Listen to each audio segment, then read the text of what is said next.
네, 오늘 우리에게 주시는 하나님의 말씀은 마태복음 3장 1절로 10절까지 말씀입니다. 신약 성경 7쪽에 있는데요. 마태복음 3장 1절부터 10절까지입니다. 마태복음을 따라 우리 세일의 새벽기도의 말씀을 주시는 말씀 받고 있는데 우리 오늘 돌아가시면 마태복음 1장부터 3장까지 한번 정독을 해보시면 또 은혜가 있을 것입니다. 마태복음 3장 1절부터 10절까지 한 절씩 전부 다 같이 합독하겠습니다. 같이 합독합니다. 시작. 그때에 세례 요한이 이르러 유대 광야에서 전파하여 말하되 회개하라 천국이 가까이 왔느니라 하였으니 그는 선지자 이사야를 통하여 말씀하신 자라. 일렀을 광야에 외치는 자의 소리가 있어 이르되 너희는 주의 길을 준비하라 하였느니라. 이 요한은 낙타 트롯을 입고 허리에 가죽띠를 띠고 음식은 메뚜기와 석청이었더라. 이때 예루살렘과 온 유대와 요단강 사방에서 다 그에게 나와 자기들의 죄를 자복하고 요단강에서 그에게 세례를 받더니 요한이 많은 바리새인들과 사두개인들이 세례 베푸는 대로 오는 것을 보고 이르되 독사의 자식들아 누가 너희를 가르쳐 임박한 진노를 피하라 하더냐. 그러므로 회개에 합당한 열매를 맺고 속으로 아브라함이 우리 조상이라고 생각하지 말라. 내가 너희에게 이르노니 하나님이 능히 이 돌들로도 아브라함의 자손이 되게 하시리라. 이미 도끼가 나무 뿌리에 놓였으니 좋은 열매를 맺지 아니하는 나무마다 찍혀 불에 던져지리라. 나는 너희로 회개하게 하기 위하여 물로 세례를 베풀거니와 내 뒤에 오시는 이는 나보다 능력이 많으시니 나는 그의 신을 들기도 감당하지 못하겠노라. 그는 성령과 불로 너희에게 세례를 베푸실 것이요 손에 키를 들고 자기의 타작마당을 정하게 하사 알곡은 모아 곳간에 들이고 쭉정이는 꺼지지 않는 불에 태우시리라. 아멘. 오늘은 죽은 자같이 되지 말고 라고 하는 말씀으로 세일의 기도의 세 번째 말씀을 받도록 하겠습니다. 여러분, 죽은 자같이 되지 말고 많은 열매를 맺는, 그래서 알곡 신자 다 되시기를 예수님의 이름으로 축복합니다. 오늘 주신 말씀 가운데 우리에게 주시는 교훈 세 가지를 받도록 하겠습니다. 첫 번째, 지금 힘든 시간을 보내고 있어도 인생이 불행하다고 단정 지으면 안 됩니다. 지금 힘든 시간을 보내고 있어도 인생이 불행하다고 단정 지으면 안 됩니다. 여러분, 고대 그리스의 철학자 솔론이라고 하는 사람이 있었습니다. 이 사람이 리디아의 왕 크로이소스와 대화를 나누는데 리디아의 왕이 지혜롭기도 하지만 솔론이 철학자 아니겠어요? 그래서 많이 인생에 대해서 연구를 했는데 왕이 그 인생을 연구한 철학자 솔론에게 이렇게 질문합니다. 세상에서 가장 행복한 사람이 누구요? 그렇게 묻자 솔론은 아테네의 텔로스입니다. 아테네의 텔로스도 유명한 철학자인데 왜 그렇소? 그랬더니 그는 자녀를 잘 키우고 나라를 위해 전사했습니다.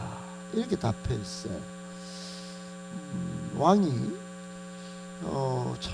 그것도 참 별거 아닌데 아주 단순한 이야기인데 자녀를 잘 키우고 나라를 위해 전사했는 그걸 참 가장 행복한 사람이 그렇다. 그러니까 이렇게 또 묻습니다. 왜 당신은 당신을 행복한 사람으로 지목하지 않는 거요? 이렇게 묻자 솔론이 이렇게 대답합니다. 인생은 예측할 수 없으며 비석이 세워지기 전까지는 행복한 사람인지 아닌지 알 수가 없습니다 라고 말했습니다. 비석이 세워지기 전까지, 비석이 세워지기 전까지. 저는 해외에 선교를 하러 갈 때 제가 우리 선교 가는 사람들에게 유언장을 받습니다. 저도 유언장을 씁니다. 거기에 제일 제목이 맨 위에 묘비명을 남기도록 제목을 쓰게 합니다. 저도 당연히 묘비명을 쓰죠. 묘비명을 남깁니다. 묘비명. 그러니까 여러분, 비석이 세워지기 전까지, 묘비명을 남기기 전까지 행복한 사람이 누군지, 어떤 사람인지, 어떤지 여러분 알 수가 있을까요?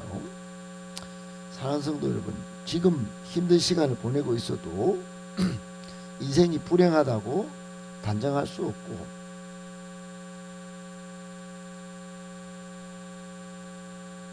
죄송합니다. 반대로 행복한 시간을 아무리 잘 보내고 있어도 결론을 지을 수 없습니다. 우리 인생은 아직 끝나지 않았기 때문입니다. 비석이 세워지기 전까지는 그 누구도 행복한지 아닌지 알 수가 없다는 겁니다. 지금의 고난 속에서도 그래서 우리는 소망을 가질 수 있는 줄 믿으시기 바랍니다. 이해할 수 없는 중에도 우리는 하나님의 일하심을 경험할 수 있습니다. 결코 쉽게 단정짓거나 또 정의를 내리거나 하면 안 됩니다. 자기 자신에게도 그렇게 하면 안 되고 남에게도 하면 안 됩니다. 영국에 템스강이라고 있습니다. 그 편에서 강변에서 한 거지가 낡은 바이올린을 연주하고 있었습니다. 그리고 구걸을 하고 있었어요. 그러니까 사람들이 낡은 거지가 켜는 바이올린 연주를 별로 눈길을 주지 않았습니다. 그래서 관심을 끌지 못했죠. 그때 한 외국인이 다가가서 그 바이올린을 좀 빌려달라 그러고 연주를 시작했습니다. 정말로 아름다운 선율이 흘러나오는데 사람들은 그 소리에 완전 매료당했습니다. 나중에 알고 봤더니 그 연주자가 바로 명연주자 파가니니였습니다. 낡은 바이올린도 누구의 손에 들리느냐에 따라서 그 소리가 달라질 수 있다는 사실을 교훈해 주는 겁니다. 우리 삶도 마찬가지입니다. 내 인생을 내 손으로 연주하려 하고 내 생각을 내 인생에 개입시키면 불행하거나 또 쉽게 단정할 수 있습니다. 두부 한 모밖에 안 되는 이 뇌 머리로 내 인생을 판단하고 또 세상을 판단하려 하지 말고 하나님께 맡게 합니다.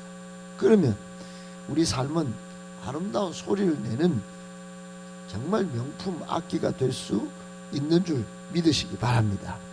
하나님께서 우리 인생을 새롭게 열어주실 때 소망과 기대가 가득한 새 인생을 살아갈 수 있는 복된 성도가 될 수 있다 이 말입니다. 여러분, 마태복음 3장 1절에 보면 그때에 세례 요한이 유대 광야에서 말씀을 전하기 시작한다. 그때 세례 요한이 이르러 유대 광야에서 말씀을 전파하기 시작하는 장면을 지금 보여줍니다. 이 그때 이 표현이 참 중요합니다. 단순히 세례 요한과 예수님이 만나는 순간만을 의미하는 것이 아니기 때문입니다. 여러분, 만남도 중요하죠. 중요한데 헬라 문학에서는 이 그때의 이 때를 새로운 시작이나 중요한 전환점을 알리는 표현입니다. 전환점, 터닝 포인트로 쓸 때가 있다 이 말입니다. 우리가 본 그대로 그러니까 우리가 1장을 읽었지 않습니까? 1장, 2장에 그리고 3장이 시작하면서 이 사이가 중요한 터닝 포인트가 존재한다는 겁니다. 그때 이 단 하나의 단어로 중요한 장면이 바뀐다는 거예요. 여러분, 마태복음 1장 2장은 예수님이 태어난 어두운 시대의 상황을 잘 보여주고 있었습니다. 물론 그때 헤롯 왕이 동방 박사들의 말을 듣고 새 왕이 태어났다는 소식에 두려워해서 2살 이하의 예수님 연배 아이들 다 죽입니다. 그러니까 이 헤롯 대왕은 진짜 악한 왕이에요. 아이들을 2살 이하로 다 예수님의 동년배를 다 죽입니다. 이것도 예언대로 된 건데, 그때 예수님의 가족이 모두 애국으로 피신합니다. 시간이 지나자 헤롯이 죽고 마리아와 요셉은 예수님을 데리고 나사렛이란 동네로 돌아왔습니다. 그때로부터 약 28년의 시간이 지난 겁니다. 아기 예수님은 자라서 어른이 되었습니다. 이제 공생애를 시작합니다. 청년이 된 거죠. 공생애를 시작합니다. 하나님의 공적인 생애를 위해서 이 땅에 왔는데 본격적으로 공생애를 시작하는데 바로 그때입니다. 그때 단순히 육신으로 마리아와 요셉의 아들로 지내던 때가 아니고, 여러분 이제 공적인 생애, 하나님의 아들로서 이 땅에 파송되어진 그 사역, 즉 밝고 새로운 시대의 시작을 시작하는 것을 알려주고 있는 단어입니다. 예수님께서 이 땅에 하나님 나라를 세우기 시작하셨다는 겁니다. 여러분, 세례 요한은 이 새로운 시대를 천국, 회개, 세례라는 주제를 통해서 선포하고 있습니다. 여러분, 우리도 마찬가지입니다. 우리도 하나님 나라를 경험하기 전에는 우리를 단정지으면 안 됩니다. 우리가 몇 년을 살았건 28년이든 50년이든 60년이든 70년이든 하나님 나라를 경험하기 전에는 여러분 절대로 단정짓거나 불행하다고 여러분 선 그으면 안 됩니다. 하나님 나라를 공적으로 확실히 부르심을 따라서 시작하는 게 중요합니다. 그때 복음의 능력을 깨닫고 다시 새 인생을 전환해 하셔야 그때가 축복의 길이 열리는 것입니다. 그렇게 믿으시고 여러분 꼭 불행하다고, 지금 좀 어렵다고 불행하다고 단정짓지 않는 저와 여러분들 다 되시기를 예수님의 이름으로 축복합니다. 아멘. 두 번째, 여러분 불행한 인생을 단정짓지 말아야 하는 이유가 있는데, 그것은 이미 예수님께서 하나님 나라의 축복과 평화를 주셨기 때문입니다. 이미 예수님께서 하나님 나라의 축복과 평화를 주셨습니다. 여러분 우리가 주기도문에도 나오지만은 하늘에서 이루어진 것 같이, 이룬 것 같이 땅에서도 이루어지이다. 이번 세일의 기도의 주제도 마찬가지입니다. 여러분, 마태복음 3장 2절에서 세례 요한은 회개하라, 천국이 가까이 왔느니라 라고 전하고 있습니다. 그때 그래놓고 이제 본격적인 세례 요한이 요단강에서 선포를 할 때 회개하라, 천국이 가까이 왔다. 여러분 잘 아시다시피 국가의 3요소 아시죠? 국가를 이루기 위해서 국토가 필요합니다. 그리고 국민이 있고 주권이 필요합니다. 하나님 나라도 하나님의 통치와 그 통치를 받는 백성이 꼭 필요합니다. 하나님의 나라는 시공간을 초월해서 예수님을 믿고 하나님의 통치에 순종하는 백성으로 이루어집니다. 모든 백성, 하나님의 통치를 인정하고 순종하는 모든 백성 말입니다. 예수님의 공생애는 이 땅에 하나님 나라를 시작하는 사역이었습니다. 여러분 이걸 알아야 합니다. 하나님의 나라, 하나님의 통치가 임하는 나라. 주님은 우리에게 하나님 나라가 이 땅에 이루어지기를 기도하라고 가르치셨습니다. 오늘 세례 요한이 회개하라, 천국이 가까이 왔느니라, 이 말씀은 하나님 나라가 이제 시작되었다. 하나님의 통치가 하늘뿐 아니라 이 땅에서도 이루어지기 시작했다. 그러므로 천국이 가까이 왔으니 먼저 할 것이 있다. 먼저 회개하라는 것입니다. 여러분, 예수님이 다스리신 하나님 나라는 세상 나라와 완전히 다릅니다. 세상은 겉으로는 발전해 보이지만 갈등과 싸움이 끊이지 않습니다. 여러분, 교회도 그럴 수 있습니다. 우리 노회도 그럴 수 있습니다. 이 나라도 그럴 수 있습니다. 세상은 겉으로는 아주 평화로워 보여도 얼마나 많은 갈등과 싸움이 있는지 모릅니다. 그런데 예수님께서 이루신 하나님의 나라, 그 나라는 평화의 나라입니다. 샬롬의 나라예요. 자신을 헌신하면서 모두가 누리는 그런 평화, 그 평화의 나라가 하나님의 나라입니다. 우리가 이 나라를 바라보지 못하고 이 나라를 하나님이 예수님을 통해서 이 땅에 선포한 것을 누리지 못한다면 복음의 능력을 아직 누리지 못하는 겁니다. 예수님은 십자가에서 자신을 내어주어서 사망의 권세 아래 있던 자들에게 하나님의 나라의 축복을, 하나님의 나라의 평화를 이미, 따라합시다, 이미 주셨습니다. 아멘. 이미 주셨어요. 그런데 오늘날 우리는 어떻습니까? 하나님 나라에 합당한 열매를 맺지 못해서 때로는 낙심하고, 때로는 낙담하고, 때로는 불안하고, 때로는 시기질투하고, 때로는 정말 이해할 수 없는 그런 일들을 합니다. 자기 십자가를 지고 헌신하는 삶을 살아야 할 하나님의 미랄이 되어서 이렇게 하나님의 나라를 이루고 평안과 영광을 누려야 하는데 현실에 좌절해서 열매 없는 삶을 살 때가 참 많습니다. 하지만 꼭 기억해야 합니다.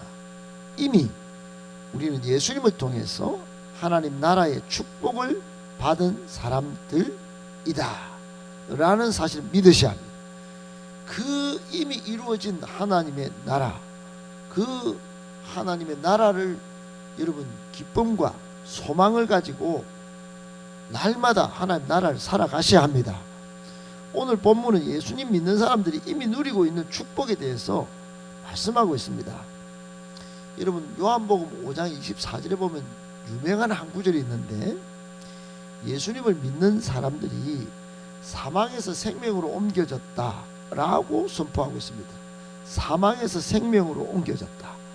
여러분, 이 사망과 생명은 단순 생물학적 죽음이 아니라 하나님과의 관계, 하나님 나라에서 하나님과 누리는 친밀하고 전인격적인 관계, 그게 주 포인트가 있습니다. 여러분, 창세기 2장 17절에 하나님은 선악과를 먹으면 반드시 죽을 것이라고 말씀하셨잖아요.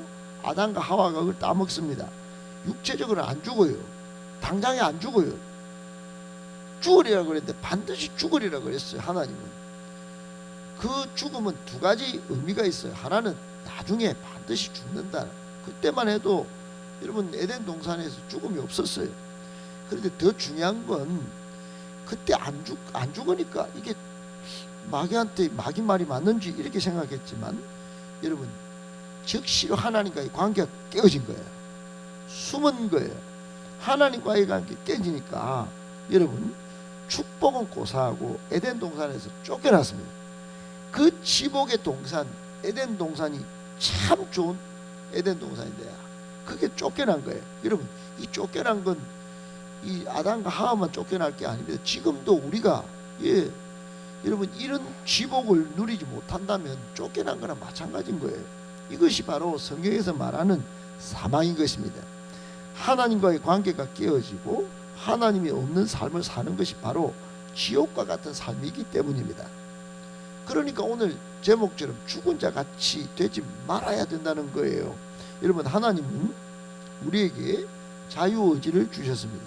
이게 다른 종교와도 완전히 큰 아주 차이점입니다. 우리에게 자유의지를 주셔서 자발적으로 하나님 사랑하고 순종하길 원하셨습니다.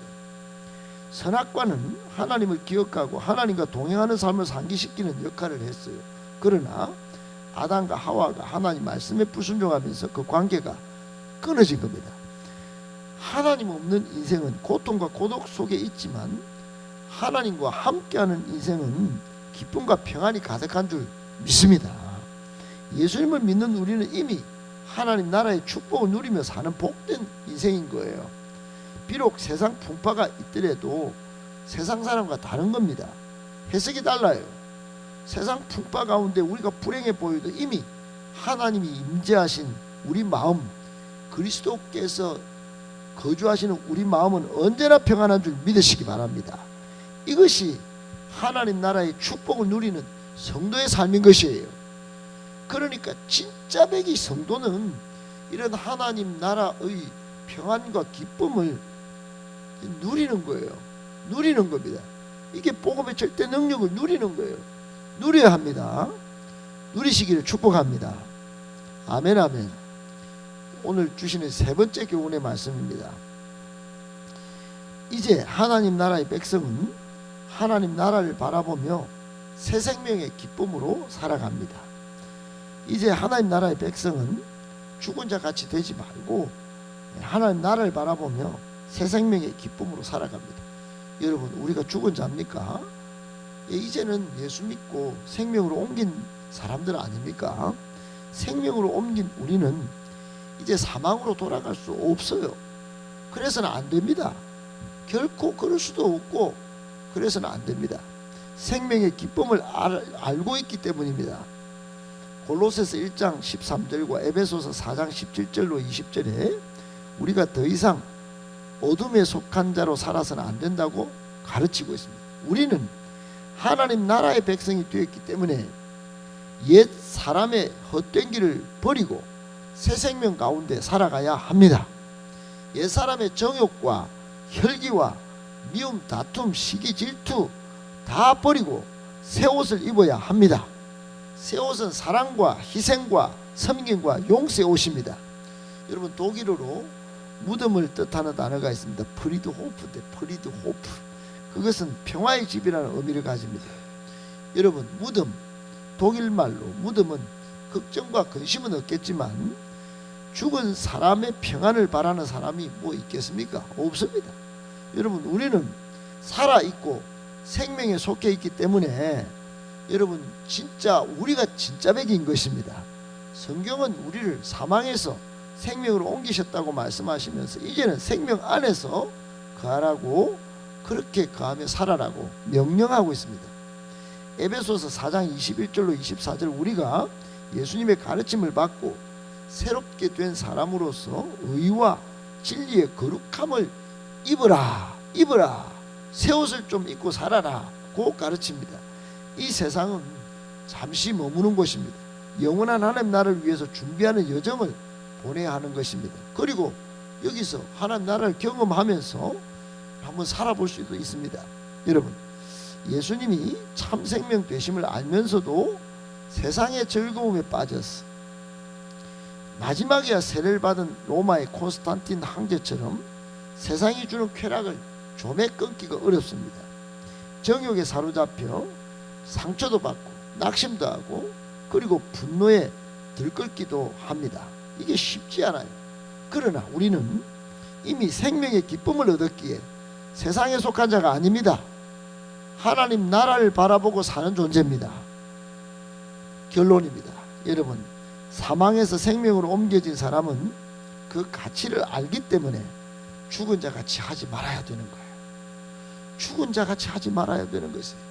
어둠 속에 머물지 말아야 하는 것입니다.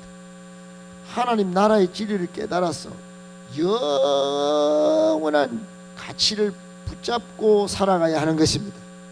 우리는 이 세계 비전을 향해 나아가고 그렇게 하늘의 미랄처럼 헌신하는 삶을 살아야 하는 것입니다. 하나님 나라는 돈으로 가는 것이 아니라 인기와 명예로 가는 것이 아니라 복음을 위해 헌신하는 사람들이 들어가는 나라입니다. 꼭 기억하셔야 합니다. 여러분, 세상의 유혹에 흔들리지 말고 세상의 조건과 환경에 휘둘리지 말고 아무쪼록 복음을 위해서 헌신하며 또 영혼을 살리고 일꾼을 세우는 재생산 사역자들이 다 되시기를 축복합니다. 이것이 생명으로 옮겨진 우리에게 주어진 특권입니다. 특권.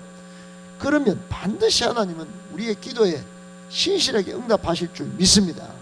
하나님의 계획을 성취하실 줄 믿습니다. 우리는 이런 하나님 나라를 기대하고 또 예배하고 양육받으면서 세계 비전을 올해 열심히 달려왔습니다. 낙심하지 말고 환경에 휘둘리지 말고 새해에도 하나님의 은을 구하며 그 나라를 소망할 때 하나님 나라의 보상을 누리고 또 승리하는 우리 복된 성도님들 다 되실 수 있게 되기를 예수님의 이름으로 축복합니다. 축복합니다.